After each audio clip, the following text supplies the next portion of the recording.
never slow up, no I don't take shit, I got no... Bit as well, very nice. Just sending a bit of a message there. Go on, Hakim. Right, and here we are. GP Moto 3 series goes all the way back to Guillaume Plon. He's lost ground.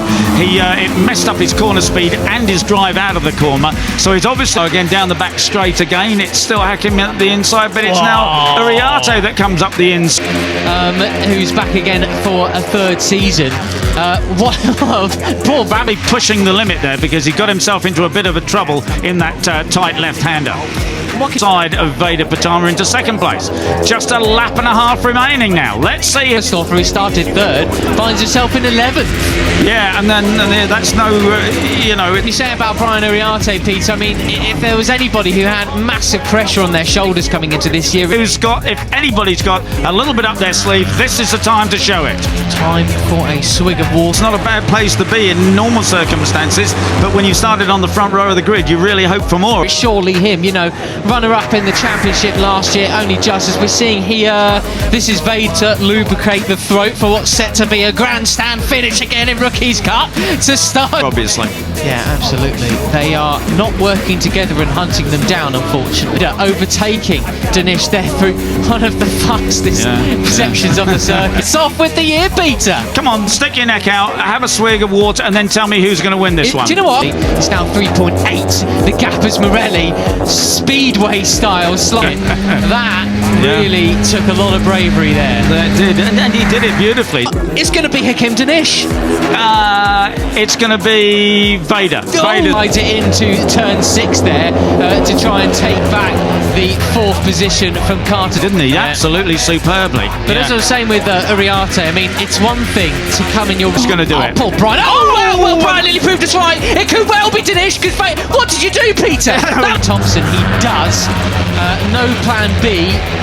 Absolutely nailing it, but then there's Benyat Fernandez. Rookie season and shock everybody with no expectation, but what do you do when there is that expectation? Well, he's harnessing it. It's your fault. You need to apologise to him later. I do, but actually I think really it's coming up the inside now.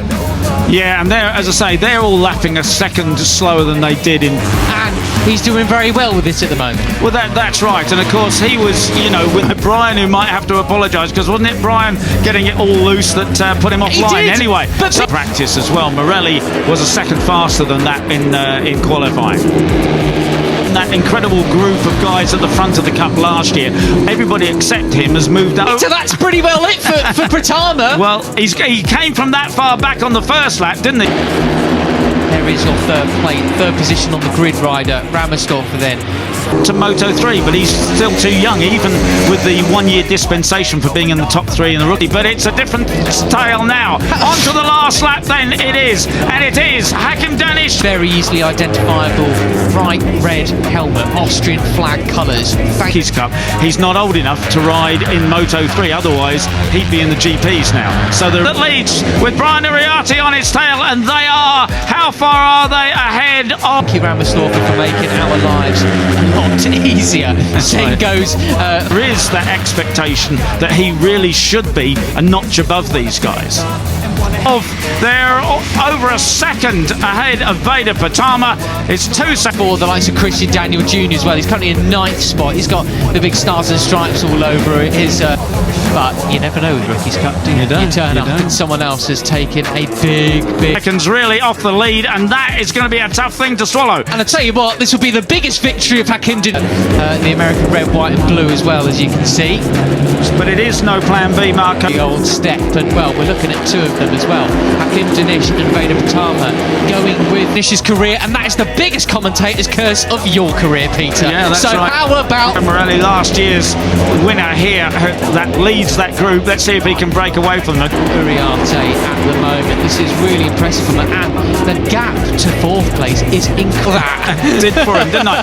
Okay, Hakim looking superb at the moment, but don't think there's really any realistic hope of them putting any kind of a dent in the... Creasing, Peter. And there goes Veda up the inside. He did it at the same place, and he looks over it. Brian is not going to let this one leave this one lying down. No. He's going to go after in the leading trio, though.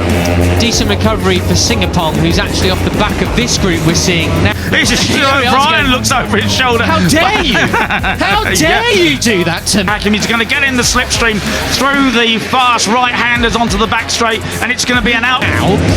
He's in 14th position coming across the line, leading the likes of Ramadeepa to Costa. Me? Yeah, that's right. Well, he obviously... look at him back it in as well. He's obviously happy breaking well. Does he want to lead down to the last corner or not? I don't know, but Brian's not exactly thinking Agostinelli, the Vietnamese rider, and also Monty in that corner, isn't he? Because he's done make the move through those fast right-handers. He's done it twice. Look, I'm not doing airtime on my Rookies Cup bike and not winning this race. And Yanni unfortunately falling back in this race.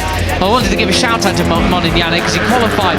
Now, There'll be plenty of people watching back to seeing what he was doing through there, how he's turning in. For goodness sake! So here he comes down the back straight. Dinesh breaks as late as he possibly can, getting on 10th position, which is a cracking step up that he's made. And he's looking now. He's using the throttle. If he's using the back brake or something like that to get it turned so much tighter. All squirrely into turn 6, but that's not the overtaking move there. Brian is building up now for really fit coming into this year as well. You can see how much training he's been doing in the winter period, and everybody else just send it up the inside. Yeah, and that's a 5th gear corner if you're run to that final corner, and then he's going to try and pick his pocket. He has another possibility though, doesn't he? Great stuff. And KJ, you know, he's going to be learning an awful lot from this battle. It's a high quality battle, a lot of going really quick, which he clearly is.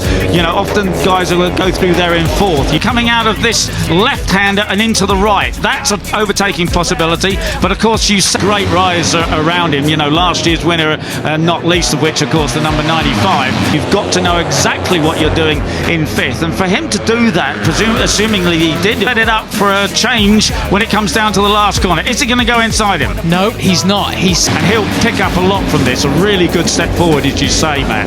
Carter Thompson's also in 5th, and not be worried that he's going to get himself offline or anything like that. Absolutely superb. Sitting there, he's waiting. Here it is then, grandstand finish. Here we go, ladies and gentlemen. Been doing plenty of racing elsewhere in the World Supersport 300 category. I know it'd be interesting to see now whether Brian follows him and tries to pick up. And we're on to the back run. These fast right-handers. Dinesh versus Uriarte to win there towards the end last season, and podiums, and he's really been setting the world alight there, I believe. Just exactly what he was doing, and Hakim Danish there getting a gets off in Rookies Cup round 1. Who's it gonna be? I think Hakim. He's back there this year, although my World Superbike knowledge at the moment's been a little bit. Really good drive down the back straight, and threatened to take 2nd place away from Brian Uriarte on the 50. He's going to outbrake himself and run wide, and Brian will get underneath him and exit out of the